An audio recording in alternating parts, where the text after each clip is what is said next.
안녕하세요. 9월 셋째 주입니다. 이제 제법 아침 저녁으로는 찬바람이 부는 것이 언제 그랬냐는 듯 무더운 여름이 지나가고 또 금방 이렇게 가을이 찾아왔습니다. 제가 1년에 한 번 여름이 끝나고 가을이 찾아오면 어김없이 처서가 지나고 나면 몸에 큰 변화가 일어납니다.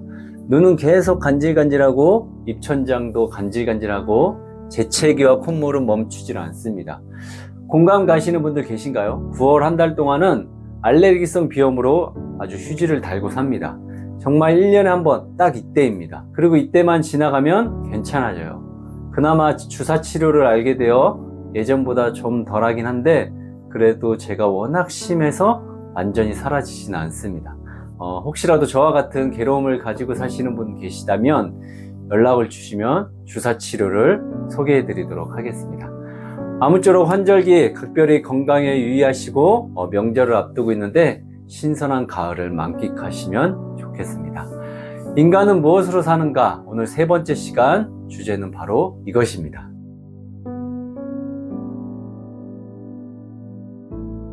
제가 지난주에 주변 사람들의 추천으로 F1 더 무비라는 영화를 봤는데 정말 잘 만들었더라고요. 브래드 피트를 극장에서 트로이 이후로 정말 오랜만에 만난 것 같은데 지금 그 나이가 한국 나이로 61세 환갑이 되었다고 합니다. 그런데도 여전히 중년의 멋이 있더라고요. 영화에서 브래드 피트가 맡은 소니 헤이스는 한때 최고의 레이서였지만 지금은 도박에 손을 대고 돈도 다 날리고 가정도 깨지고 몸까지 허리에 핀을 박았나? 아무튼 이제 한물간 전설의 레이서지만 팀을 위해 마지막 부시를 태워보겠다고 안간힘을 쓰고 있습니다. 그러나 경기도 호락호락하지 않고 사람들 텃세도 심하고 우여곡절이 참 많습니다. 근데 영화잖아요. 어쨌든 위기의 순간 모두가 불신하고 가망 없어 보이는 그때 그가 동료들에게 이렇게 외칩니다. 컴백! 컴백! 컴백! 싸우자! 싸우자! 함께 싸우자! 거기에 갑자기 분위기가 달아올라 잃었던 열정과 용기를 되찾으며 그 힘이 팀원 전체에게 비쳐 결국 우승까지 하게 된다는 전설 따라 삼천리 감동적인 영화입니다. Plan C. Plan C's for combat. Combat. Combat. Combat. Combat. Combat. Combat. Combat. Combat.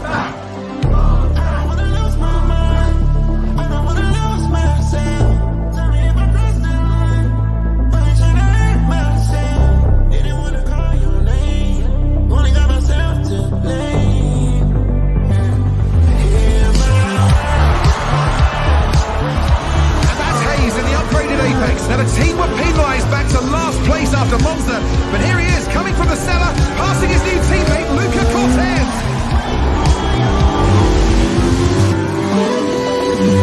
Round the banking, Hayes has got past Ocon. This is brilliant last lap drama. What a fantastic finish!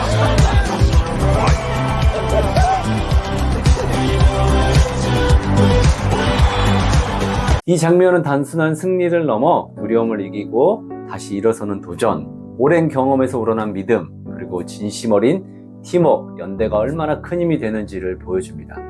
브래드 피트는 그 나이를 잊게 할 만큼 열정적으로 팀을 이끄는 리더의 모습으로 자신의 과거와 아픔을 숨긴 채 팀을 위해 또 거기에 있는 각 사람들을 세워주기 위해 헌신합니다. 아리스토텔레스는 일찍이 인간은 사회적 동물이란 말을 했습니다. 인간들끼리 모이는 세상은 얽히고 설키며 공동체를 이루며 관계 속에서 협력하고 서로 네 편 내 편 연대하며 살지만 그것이 경쟁과 갈등으로 이어져 살아갑니다. 고대 철학자 토마스 홉스도 인간 사회를 만인에 대한 만인의 투쟁 상태를 설명하기도 했습니다. 따라서 사회적 동물이란 말은 단순히 인간이 함께 살아야 한다는 의미뿐만 아니라 함께 살아가면서도 끊임없이 부딪히고 싸우는 존재라는 현실적인 상황도 말해줍니다. 얼마 전 중국의 전승절 행사에서 아주 상징적인 장면이 전 세계에 생중계되었습니다.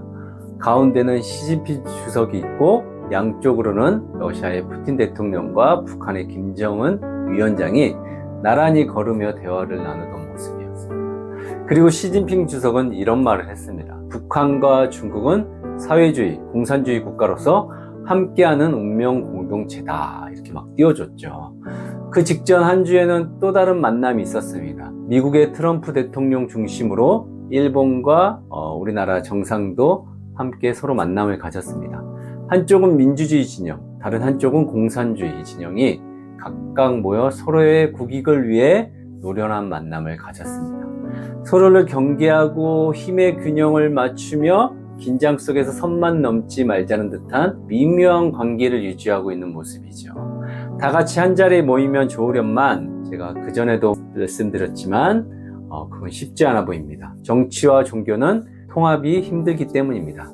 국내 정치에서도 얼마 전 절대로 악수하지 않겠다 했던 여야 대표가 대통령을 중간에 두고 악수하는 장면이 언론에 보도되었습니다. 서로의 정치적 계산들이 있겠죠. 세상은 이렇게 늘 대립구도를 그려갑니다. 이념과 체제, 이해관계가 서로 다르기 때문에 서로 맞부딪힐 수밖에 없죠. 그런데 가만히 보면 이건 단지 정치 세계, 정치인들만의 문제는 아닙니다. 우리의 삶 속에서도 똑같은 모습이 있습니다. 가까운 관계 속에서 서로를 이해하지 못해 대립할 때 부모와 자녀, 친구, 직장 동료, 공동체 식구 등 가까운 관계 안에서 일상의 갈등이 있고 싸움으로 이어지기도 합니다. 사람 사이의 경쟁 속에 살아가다 보니 서로의 성과를 두고 긴장할 때 싸움이 일어날 수 있습니다. 어딜 가나 그 자리에 인원은 제한되어 있고 뽑아야 하는 사람들은 정해져 있다 보니 자리를 두고 자주 겨루고 보이지 않게 또는 보이게 싸움이 일어나는 것을 자주 보곤 합니다. 언뜻 보기엔 단순히 먹고 사는 문제 같지만 그 안에는 사람의 마음속에 일어나는 복잡한 심리와 인간의 본성이 숨어 있습니다. 온라인상에서 얼굴조차 모르는 이들과 벌이는 논쟁과 비난, 숨어서 하는 익명의 싸움들이 있고 또 이렇게 상대할 대상이 없는 나 자신과의 갈등, 나는 왜 이 모양이 이 꼴일까? 나는 왜 내 자신이 용서가 안 될까? 왜 계속 무너질까? 왜 나에게만 끊임없는 자책과 부정적인 내면의 싸움들이 아무도 모르게 내 속에 일어나 싸우고 있습니다. 마지막으로 실존하지 않는 것 같으나 실존하는 가장 강력한 싸움, 바로 영적인 싸움도 있습니다.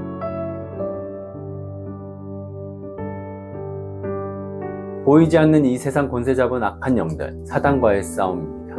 사단은 계속 싸움을 강요하고 무슨 수단과 방법을 써서라도 상대가 쓰러질 때까지 싸워 이기라고 막 몰아붙이죠. 절대 물러서지 말고 어떻게 해서든 끝장을 내라고 부추기다가 도저히 안 되면 너가 그냥 죽는 게 낫겠다고 벼랑 끝으로 막 몰아갑니다. 기억하십시오. 영적인 싸움에서 우리는 사단과 싸워 결코 이길 수 없습니다. 반드시 중심에 누군가 필요합니다. 바로 예수 그리스도입니다. 영적인 싸움을 육적인 인간이 어떻게 감당하겠습니까? 영이신 하나님께 도움을 청하셔야 합니다. 에베소서 6장 12절은 이렇게 이야기합니다.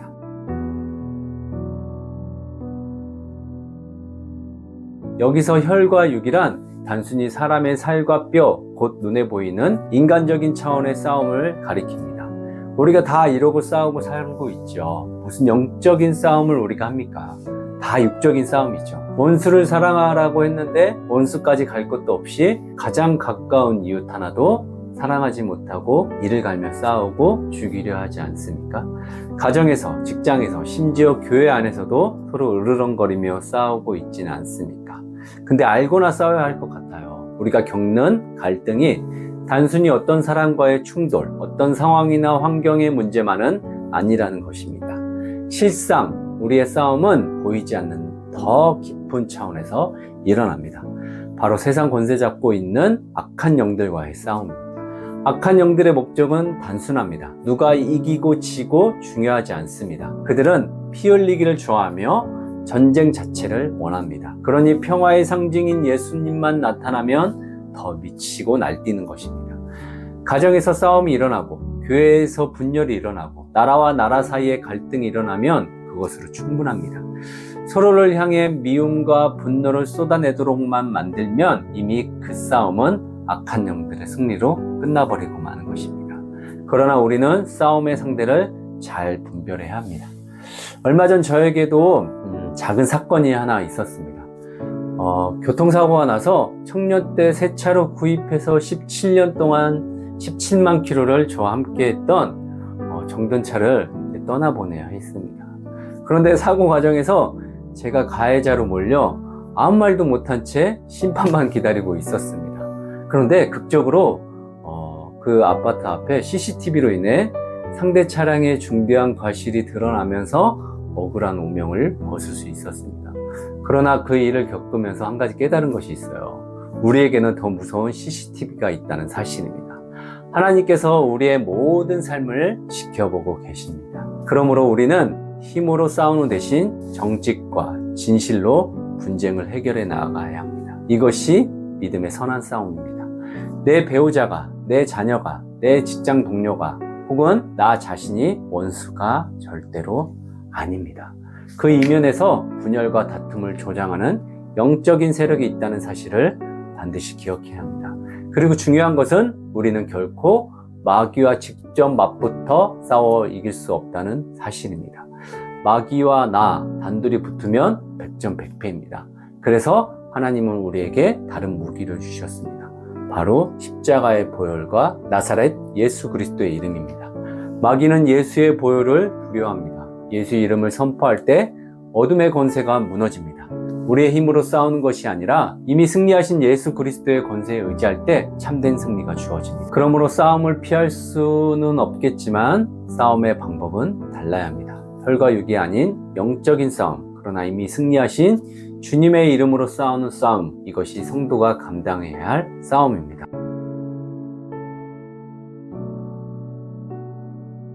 오늘 본문에 싸움에 저항할 만한 구체적인 대안을 설명합니다.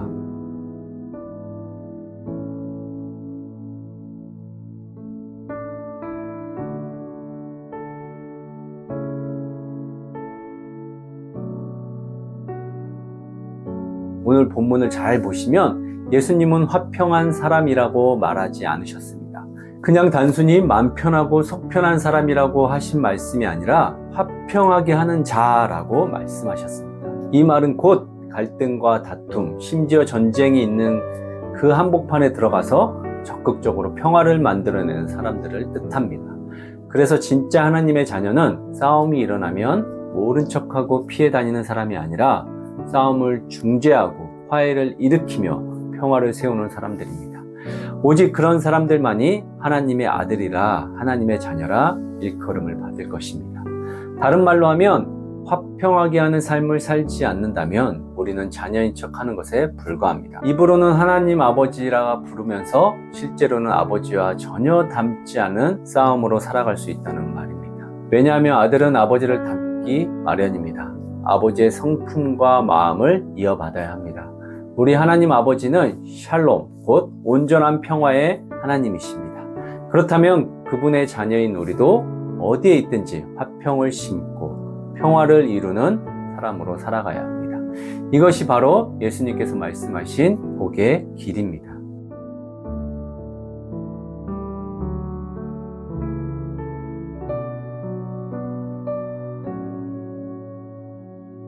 세상은 다투고 갈라지고 분열하지만 성령 안에 사는 자는 화평을 만들어갑니다. 그 사람이야말로 하나님의 참된 자녀입니다.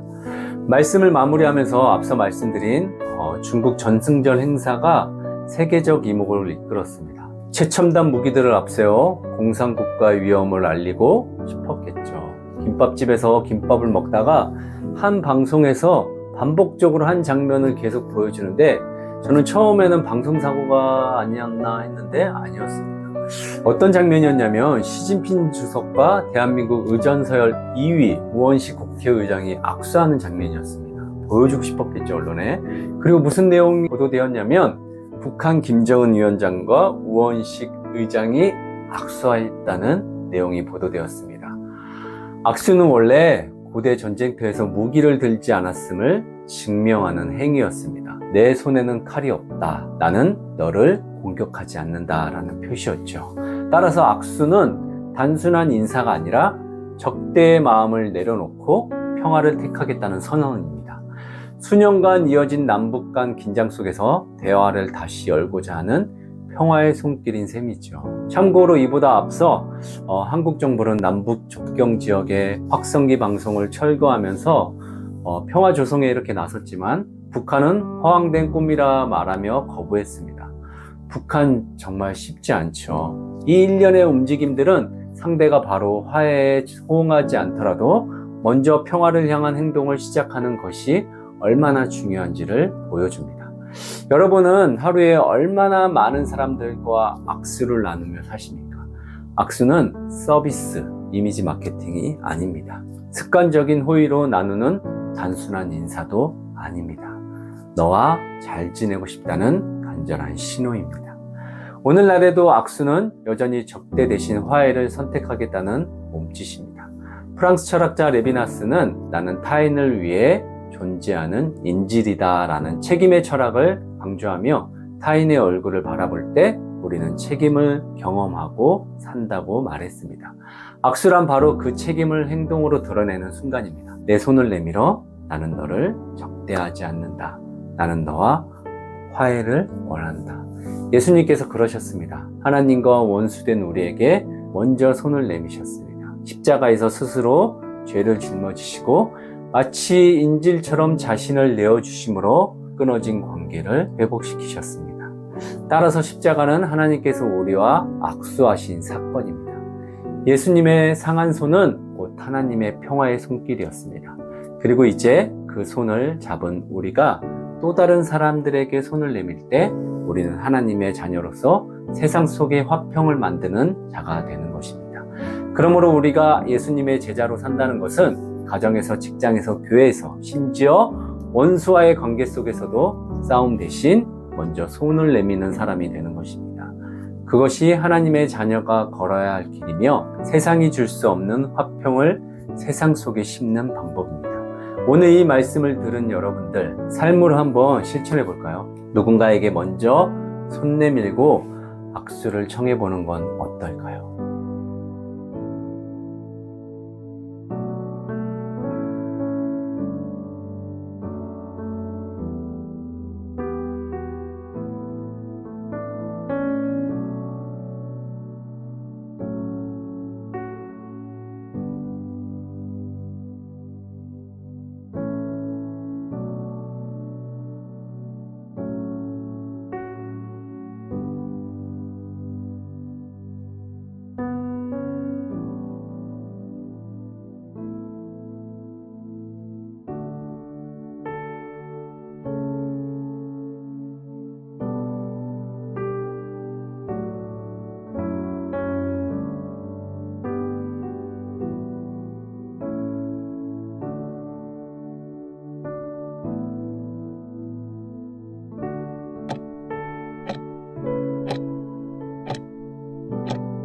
기도하겠습니다. 살아계신 화평의 주님, 우리를 원수로 두지 않으시고 십자가에서 찢기신 손으로 먼저 손 내미신 은혜에 감사합니다.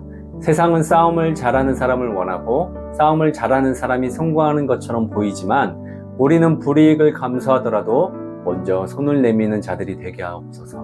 가정에서, 교회에서, 직장에서, 심지어 원수와의 관계 속에서도 그리스도의 손길을 닮아 화평을 이루는 자가 되게 하여 주옵소서. 주님, 지금도 여전히 싸움과 분쟁 가운데 있는 자들이 있습니다.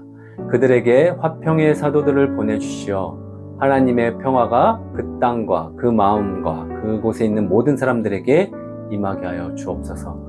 우리의 힘으로는 불가능하지만 십자가의 보혈과 나사렛 예수 그리스도의 이름으로 악한 영을 이기고 세상 속에 평화를 심게 하여 주옵소서.